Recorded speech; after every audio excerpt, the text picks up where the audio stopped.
It's Simply Christmas. We're at episode 289, and we're in our second week of this Simply Christmas series. And I just want to give a shout out to those of you that noticed the Big Bird hat, stocking cap. It was awesome. That's a good hat, wasn't it? Yeah, it was great. I tried to see, it was a little bit too far back in my head, though, and you could only barely see the eyes and the beak on there on the meatball. But it was it's as close as I could get, and I did. I was just impressed you had that picture at all. I just really was. I have them all now. Awesome. My mom gave them to me, and I had to go digging in the garage, but it only took me about a half an hour, and I found what I was looking for. Impressive. Yeah. And now, I didn't want to make Ken jealous because, now that he likes Big Bird, but that's true. I kind of wish I had the hat. And then I found another picture of myself in my first Packer gear, Chester Markle jersey, and the old custom, the old G on the old single bar helmet, Packers helmet. Oh, yeah. And I posted that just on Twitter just for myself, and someone's like, man, do you still have them? And I'm like, no, I don't know what happened to them. My mom could probably answer those questions. So it was kind of a walk down memory lane, and that half an hour turned into 3 hours of me looking at old photos. Walk down memory lane. So this last week, we had a lot of cool stuff happening. There was Bethlehem set up outside the church. Stanley was the spice guy with frankincense from Amazon. The whole thing, petting zoo. And I just thought to myself, maybe you're listening to the podcast and maybe you're local to the Orlando area, and maybe you haven't been to church in a while, and you're like, maybe I should think about going. I think you should. This is just an open invitation to join us. Especially this next Sabbath, next Saturday. We What's coming have up? Our big Christmas program on this coming Saturday. So Is it this week? It is. Yep. It's the big one, and it's the one everybody looks forward to. And so I just say, even if you don't live in the Orlando area, I know people that are traveling to be here. Really? I know people that are coming from North Carolina, and people travel. Well, then it's worth it. So we'll actually not be here. That's doggone. We're gonna Well, miss it's too you. bad. You're going to miss it. I'll have to admit, I've never really liked church Christmas programs. I hated being in them as a kid because they would always pick the three of myself and two friends to be the three wise men. And then we would get up front and someone would give a look, we'd laugh, parents would be mad, and the teachers would yell at us. And then we'd sit down and we're like, please don't ask us to do this again. Boy, this is a common story. I remember that well too. I got in trouble for. Why would you ask? Why would you ask the next year then? I don't know. But they did. Yeah, every year. You got that too? I don't know if I got asked every year. I might have been fired. Maybe my community was big enough they were able to fire me but I definitely remember getting up front and getting talked to later for laughing and goofing. It is a common around ploy. the baby Jesus. It's a common ploy for teachers to look at kids who are not doing well and saying, hey, rise to the occasion and see if this will actually work, right? But so you'll actually turn out wise. Come on, you put three little boys kneeling for 45 minutes and you think that this is going to end well? I mean, really? Well, they had us, and I'll never forget, there was next to the Green Bay Church, just down the road was a nursing home. And we used to go there on a weekly basis and, hang out with the residents and sing songs. And then during Christmas, we would always go and perform there. And then that was kind of like our trial run. And we would do that. And so the three, Shane, Jeff, and Randy were inseparable. And every time. Not me, by the way. That's not. You're right, a different Jeff.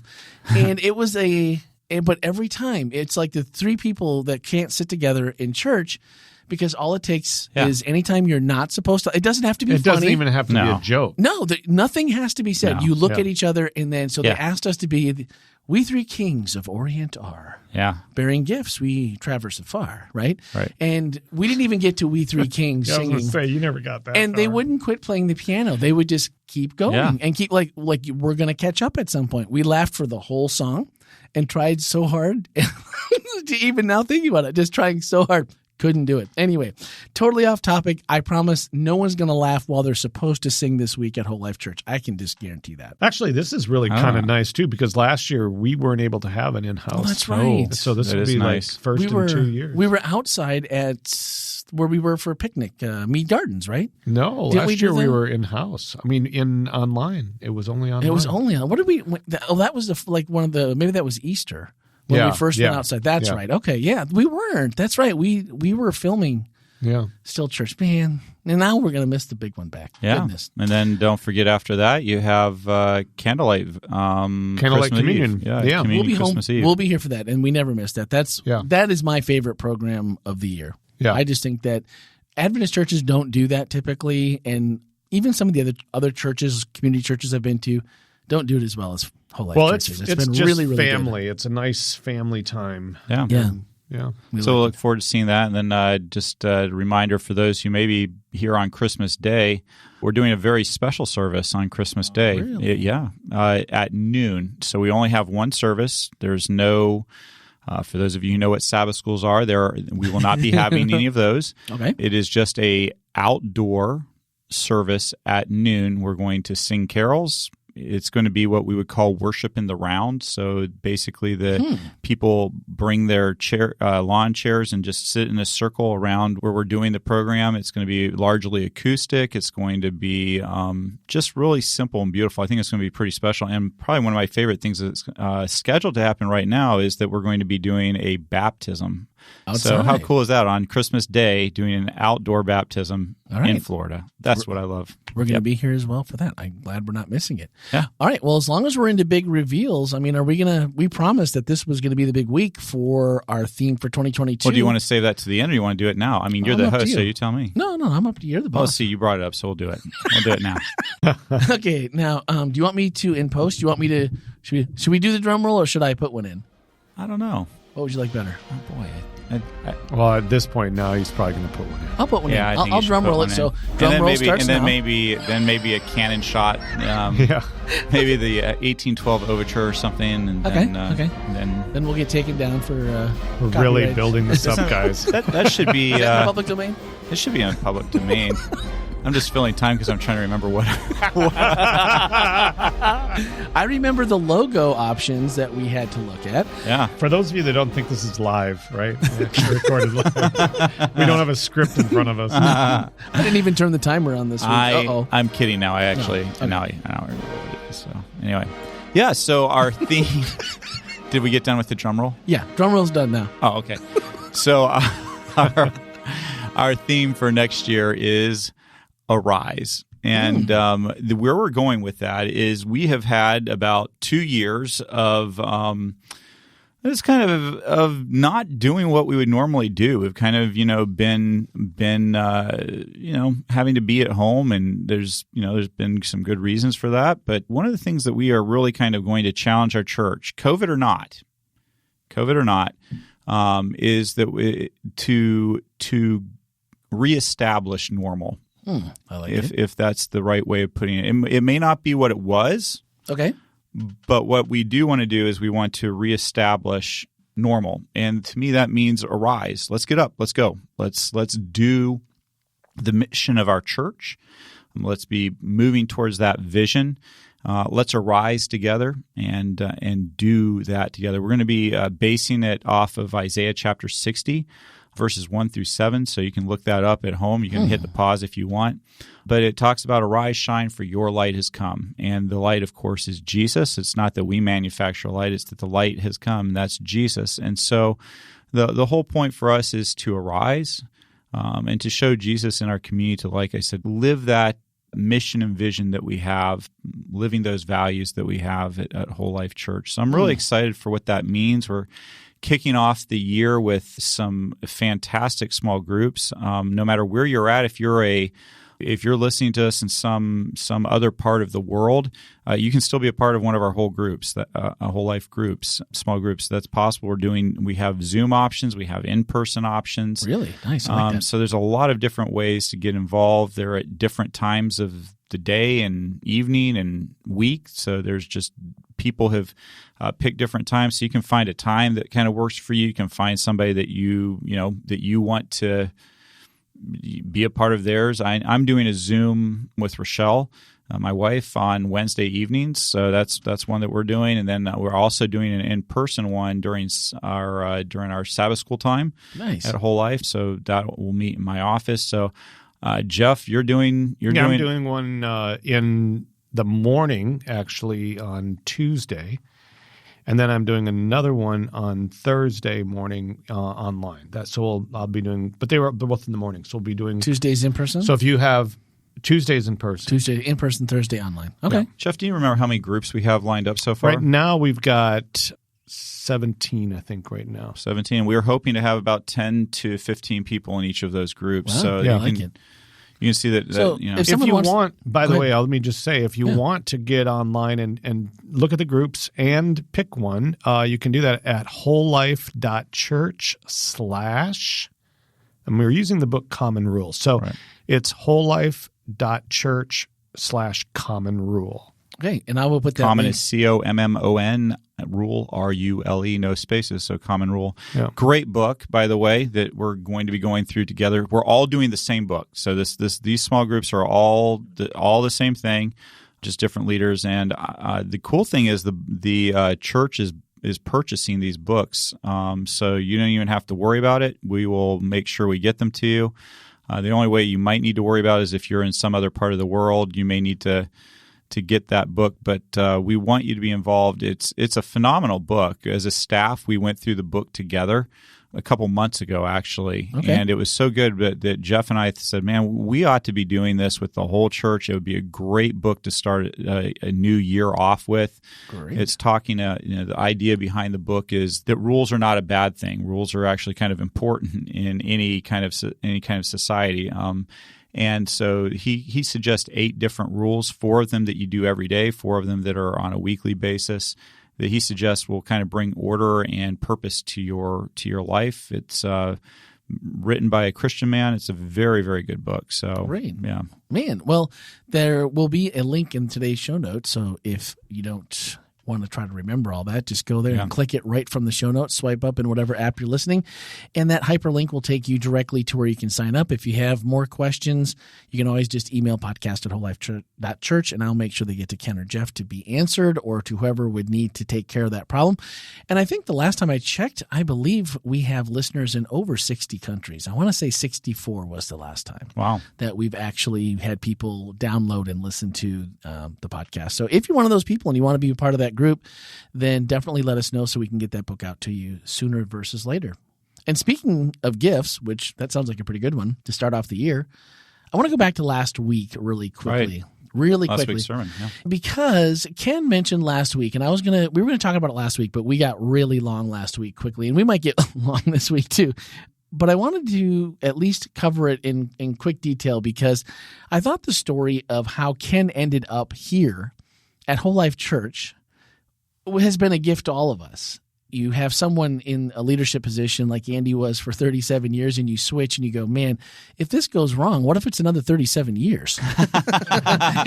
Long time. It's a long time to be bad. The good news with me is that just based on my age where I'm at right now, You're not going to get me for 37 years. It's just not going to happen. Well, now I'm disappointed. Well, I'm sorry to hear that, but it doesn't change anything. Sorry, it doesn't change. So real quickly, tell us, because if the podcast listeners weren't listening to Speaking of Grace, or they didn't watch it, they wouldn't know that story. And I think that story to me was in the holiday idea, and then especially talking about gifts, how really God gave WholeLife Church the gift of Ken Wetmore and his family. Yeah.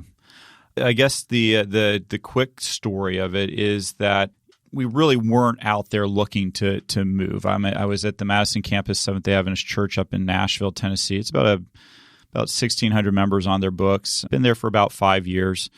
And we were just getting done with a major renovation of the church, and which I was pretty excited about, actually, because just the sanctuary had a complete facelift, and it was just as gorgeous the way it's worked out. So anyway, we were just kind of getting done with that, and I got a text message from somebody that I respect a lot, and they said, hey, without your permission, I put your name into a job search. That still makes me laugh. Yeah. I've heard the story 3 times now, and I still just like, hey, sorry. Yeah, I put your name in, and I think if it had been almost anybody other than this person, I would have said, well, good for you. That's very kind of you to put that in. No, thank you, and I'm moving on. But the person is somebody I respect, like I said, and so the fact that they had put my name in just kind of made me go, okay, well, and so I got a phone call from the fantastic folks at Faith Search Partners, who are the organization that was helping out with the search for the senior pastor position at WholeLife, and I got a phone call from them. They asked, well, are you interested? And I said, well, I mean, I interested. I guess I am. I don't, based on the person that suggested I do that. I guess I can, leave my name in and see where things go. I said I'm not really looking to leave, but I'm open to what God may want to do. And so I didn't really give it a lot of thought. I didn't. Complete transparency. It is a little bit daunting to look at a position that somebody else has had for 37 years. It'd be one thing if the church was, on fire and things were terrible and stuff like that. But, Andy's been a great leader at WholeLife Church and done a fantastic job and has just an amazing legacy that he and everybody at WholeLife should be proud of. And so, the one thing they tell you when you're talking about leadership is, don't go somewhere where somebody's been successful before you because there's nowhere but down, right? I mean, so, find somewhere where it's not been great and then there's only up. And so I thought, I don't know, I just don't know how that would be. And I prayed a lot about it. I said, Lord, whatever, let me be me. And if they like me, that's great. And if they don't, that's great too. I mean, I just want to be me. And so I did the interviews and kind of near the end, they said, now here are our processes. We're going to fly 2 or 3 people down to Orlando for another series of interviews with the staff. And then we'll make probably a final decision sometime after that. And so, okay. And then I started thinking about it, talked to Rochelle that evening. I said, nah, I'm not going to do that. I'm not going to do that. If they say I've made into the top 3, which I don't think I did, but if they did, I'm going to politely just say, hey, congratulations. You've got 3 people you like. So that means you've got 2 or 1, whatever. You have another person you like. Why don't you go ahead and interview them? And if for whatever reason they don't work out, you can give me a call. But so the crazy thing was I got a phone call after all the interviews were over and they said, hey, we told you that we're going to fly 2 or 3 people down.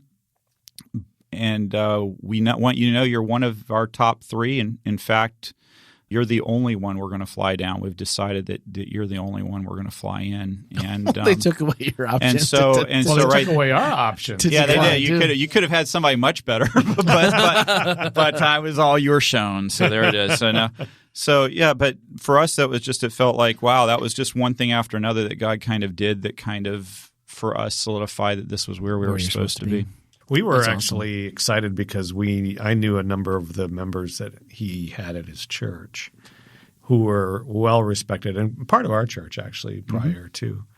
And we had conversations, so we were kind of primed a little bit, which was good. And we were still now just overjoyed with this choice. So absolutely. So was following Andy better, worse than you initially thought it was going to be? Way better.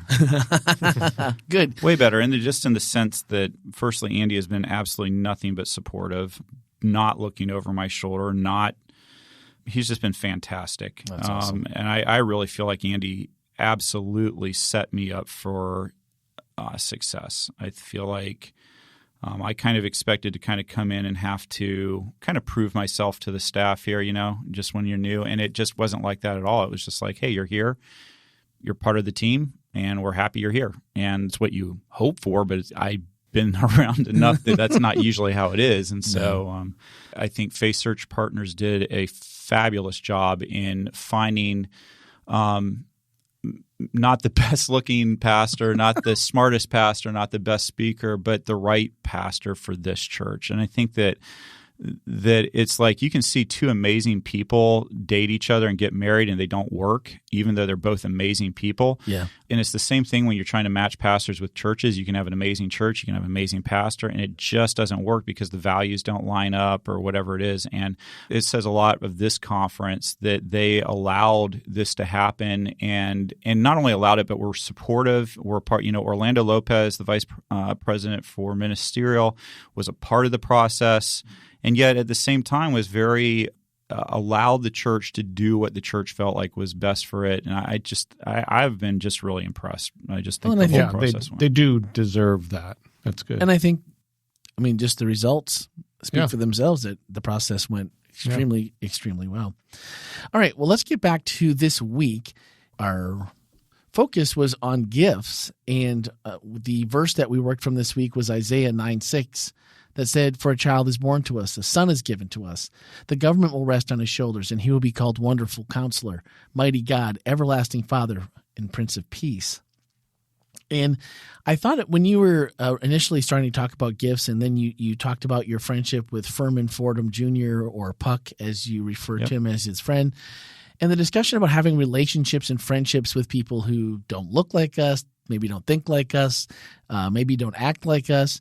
And I really thought that story had so many good points to it, and I wouldn't miss is what I'm telling you. If you're listening to this and you're not listening to Speaking of Grace, you can catch it there, of course, and swipe up in today's show notes. The link directly to that episode will be there.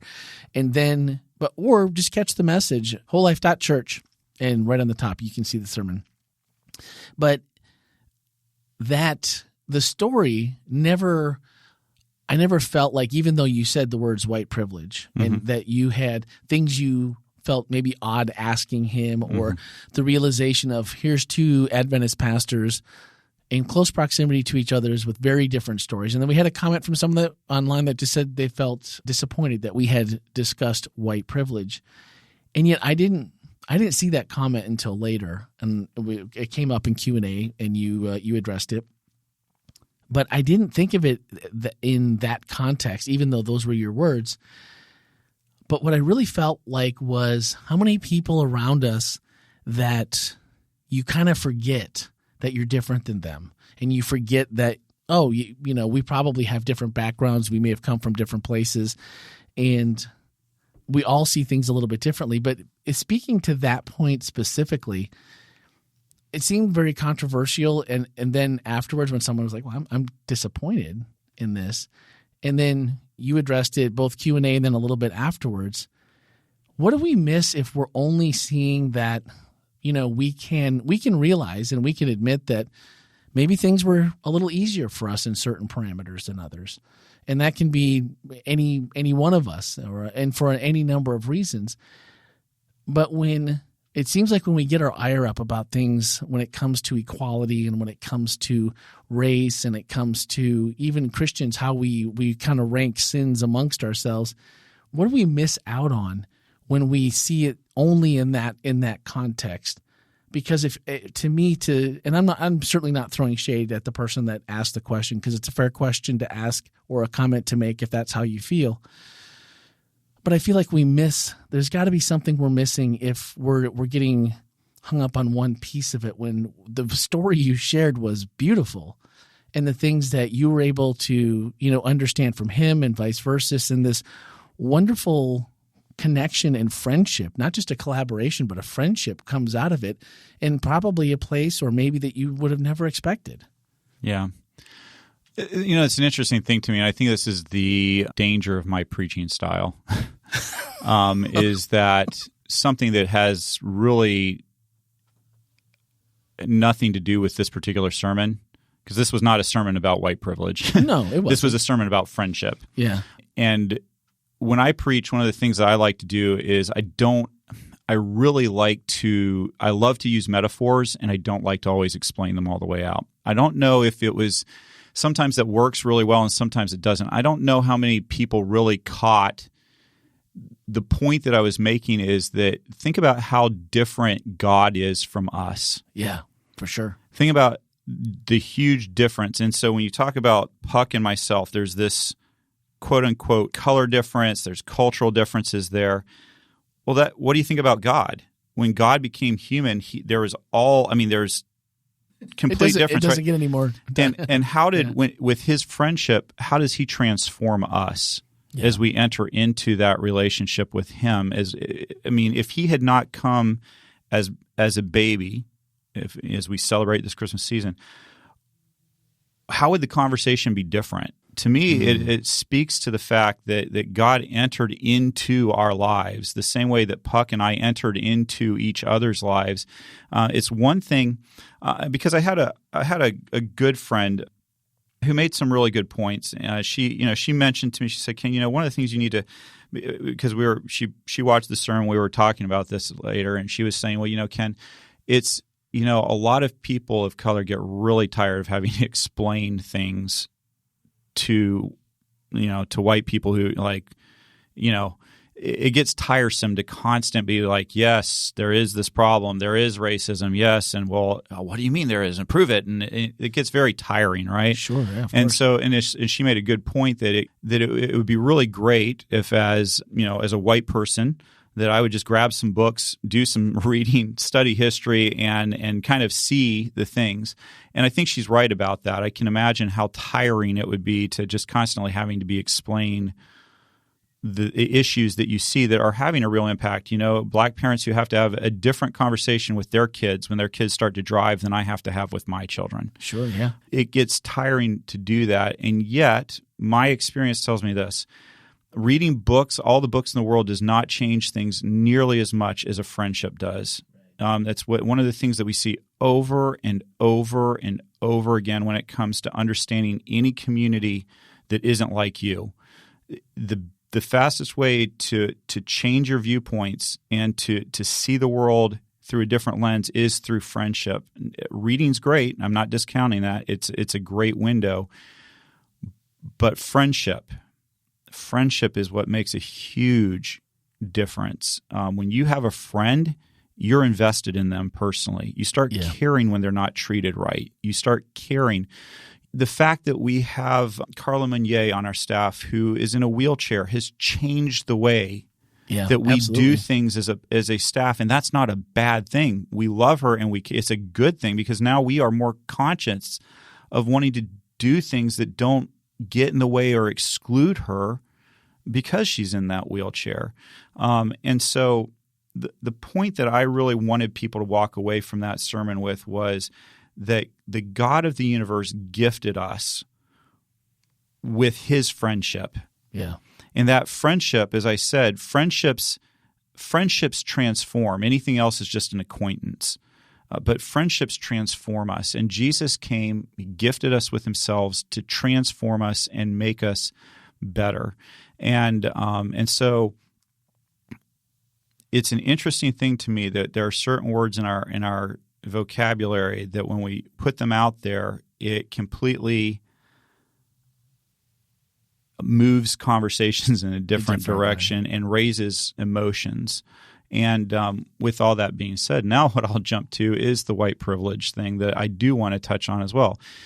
Again, one of my friends suggested that another way for people who really struggle with that, another way to look at it is the word advantage. If you don't like the word privilege, think about advantage. So there's advantages. And when I sat down and had conversations, when I've read books, which I have, I've read a ton of books on this, it's pretty inescapable that I have advantages that my friend Puck did not have. Right. And for me, it's pretty obvious. I know that there are people out there that are offended by that idea, that it really, really rankles them, that they say that that's just, that's a figment. There's plenty of people who make a living off of screaming on TV and in radio about this. But it's hard to not look at this country and see that there have been a lot of disadvantages dealt out to people of color, and there have been a lot of advantages given to people who are white. And if we have a hard time grappling with that, I'm not really sure why. I'm not sure why that bothers people, why it bothers – well, let me rephrase it. I think the reason why it bothered – let me speak to myself. I know why it bothered me before I had my friendships and before things started. I think it bothered me because I felt like it was somebody saying, Ken, you didn't earn what you have. You don't deserve to have it, and it should be taken away from you.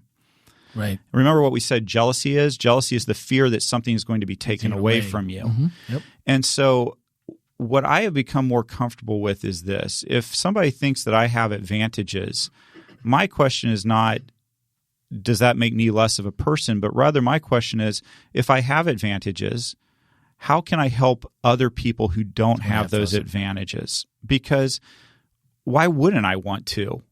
I mean, it's a very easy thing to start pointing and saying, well, this, that, and another. But when you start looking at the historical reasons why things are the way they are, you start seeing some patterns that are actually kind of quite disturbing. And so my goal in life is not to hang on to my advantages. My goal in life is to live like Jesus, who didn't hang on to his advantages and became human. Yeah. Well, and I think there's an awareness, no matter who you are, that can only come with either a friendship, like you said, it's a relationship that changes your perspective. And when someone who hasn't had that same experience, again, like you said, it can get tiring talking about it. I never understood or had the same empathy for people in the special needs community until we had Sparkle. And now, it can be tiresome sometimes when, you're just like, man, it would just be so much easier if, this was not the case and we didn't have to explain things, or we didn't have to deal with certain things that people don't understand. But the relationship, once you have that relationship and you have that perspective, it's also hard not to share it with people that are maybe they're not intentionally ignorant about it. They just don't know. So I think your point is to me was so well taken.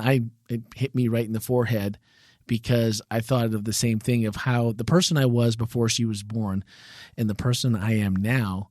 And then immediately I thought of, when you were talking about Puck, of people who don't look like me at WholeLife Church. There's a lot of them. And I am friends with quite a few that have changed my perspective on a lot of things that you hear about and you think you kind of understand, but until you've had conversations with someone that's actually lived it, just like I've lived it with Emily, then you start to understand, oh, right. And then you don't always have to ask questions. A lot of them get answered just in conversation. And I think it's us investing in ourselves too, but you're investing in them. You're investing in that friendship, and it's an investment in yourself. And I think to me, that was a big takeaway for just personally. I think there is, as we think about this as Jesus being our friend, which I just love. But a lot of times people will say, and you'll hear this, I've got enough friends. Yeah. Or yeah. Or because transformation is fearful. If you actually, because having relationships is transformational. And if transformational in your mind, in the back of your mind, is saying, I'm going to lose something, or I'm going to miss all the things that I've built up for myself because now I've got to share, or somehow I've got to allocate or figure out a way to create something beneficial for this other person that came into my life. That doesn't look appealing, because all of a sudden we look at friendships as being intrusive and somewhat we kind of look at it from the standpoint of I've only got enough of this. I've only got so much time. And so the scarcity mindset comes in. And so I do think that there are people who resist this kind of thing because there's fear that I'm already used up, and now you're asking me to have this relationship where I'm going to transform. And we don't see it as a positive thing. But as you went through this, and I thought, man alive, that fear keeps us out of, and avoiding all of those things keeps us from having something that would actually bring – we talked about this last week – bring real joy into our lives. But I think they also were fearful of that, maybe just speaking of white privilege, that, well, what if they ask me to fix something or carry something? Well, for that's them, the other or part of the fear. I'm going to take that burden on for whatever is going on in your life, the advantages that I have that you don't, that you're carrying that extra. Are you going to ask me to do something about that? Are you going to ask me to carry something, or are you going to ask me to give you something that I have? So, and my answer to that would be, I would hope so. Because honestly, if we're friends and you need something, when my family had COVID, your wife was texting me, Ken was texting me. 15 people from WholeLife Church were immediately texting, going, "We heard you had COVID. Do you guys need food?" What a blessing! And getting food is a burden, and delivering it, that's something that you offer it because you feel for your friend, right? Yeah. And I think that's the part that we miss out on, because we just got the opportunity to pay that back to somebody else, and when they're emotional because of something you're investing in them, I mean, that's a blessing for us. Yeah, a friendship is expensive. Can we just be honest about it? It really is. Friendship is an expensive thing. It requires your time. It requires energy. Sometimes it can require finances. It can mean at times that you offer your friendship to somebody that you don't really feel like you're getting that much out of it for you. The hard part of our society is that we have become such a zero-sum society where if I'm not getting anything, if I'm only giving, then it's not worth it. I'm not going to do it. And we're being taught that that's okay. And that's not okay in the Christian faith. Circles, no. In the Christian faith, this is not a zero-sum game where – and I'm not at all suggesting that we should become doormats for the world or get walked all over or anything like that. But what I am suggesting is that the Christian life is supposed to be characterized as a life of sacrifice and giving. And we're pretty allergic to sacrifice. I am. Don't like it. I kind of know what I need to do. And because there's so many other things within grasp for me, it's just easy for me to say, no, I'm not going to do that. You know, the other part that I would say to you, Randy, is you and Heather are so involved at WholeLife. And so it doesn't surprise me at all that you had a bunch of people texting you asking how you're doing. I think one of the things that hurts my heart a little bit is the people that I hear about in previous churches I've been in where they're like, you know, I was sick and nobody ever checked on me. Nobody offered to do anything for me. And if I could just make a humble observation, because it's not here at WholeLife, it's at other places I've been. But one of the observations I would make is that oftentimes when that happened, that is a person who has contributed absolutely nothing to the church. In other words, they don't go out of their way to be involved with things. They are somebody who maybe shows up for church every so often, and then they're really offended when the church isn't there for them in their time of need, but they have never been there for anybody else in their time of need.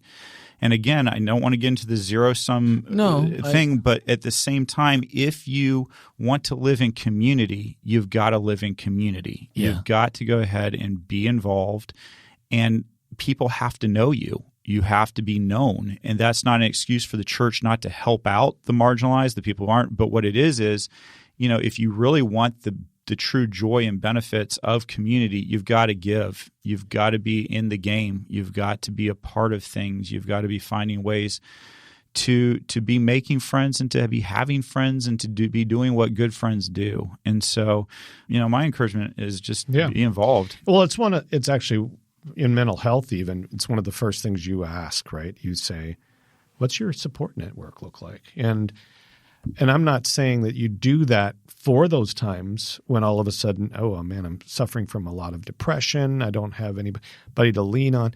You're not doing it for those times, but when times like that do happen, you do look and you say, okay, what do I have? Who are my resources of people that I look to and say, these are friends?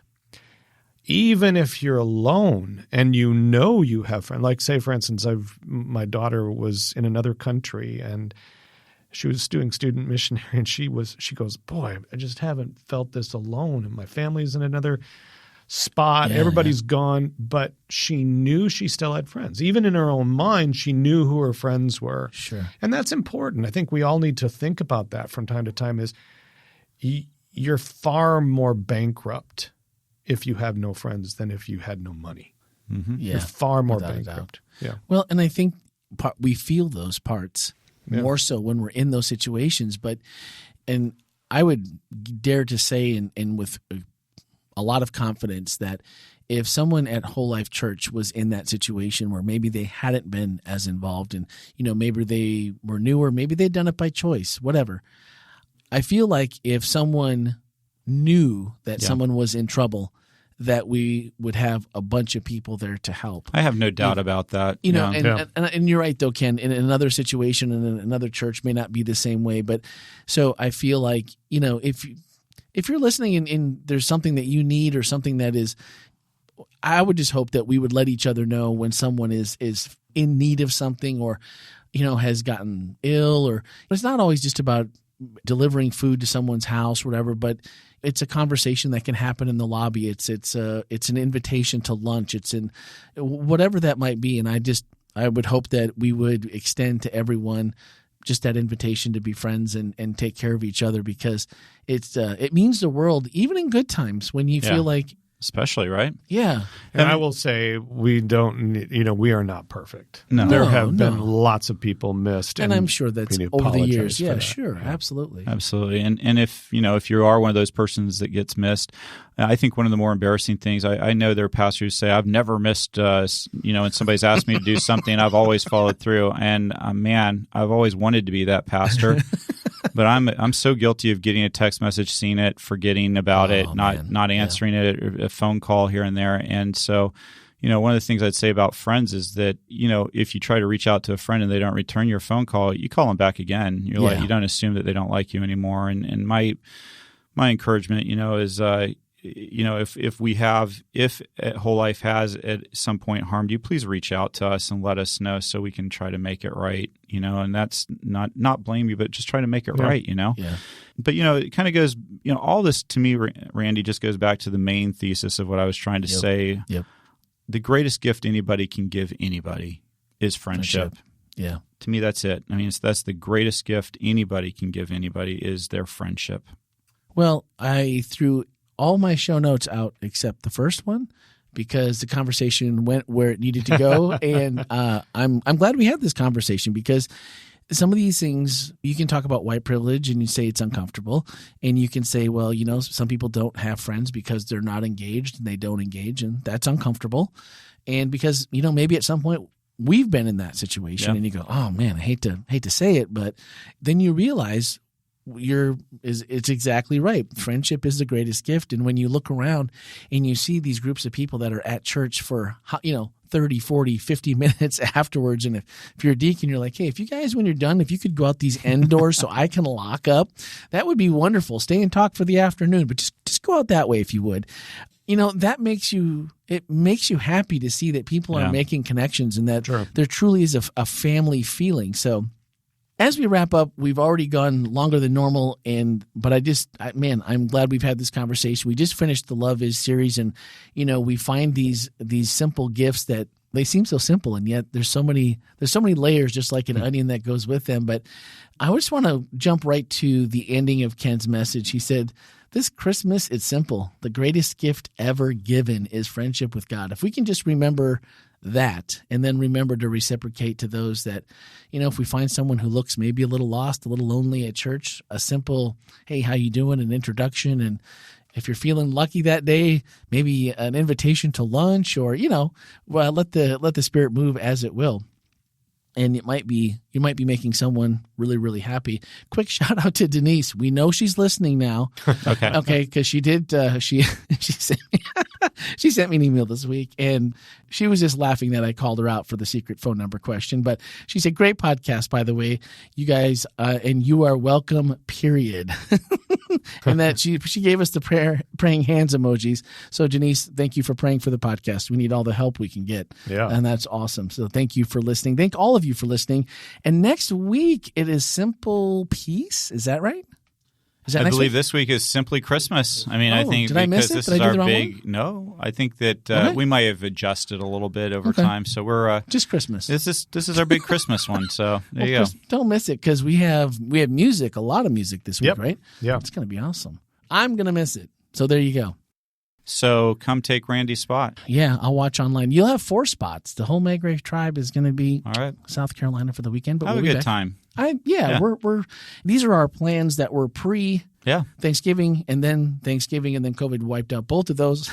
So this is a redo. So we will be gone, but I'm sure you guys will enjoy it. That's going to do it for this week. I want to be your friend. So if you are in the lobby the next time I'm there, 2 weeks, just come up, say hello, introduce yourself, say, "Hi, Randy."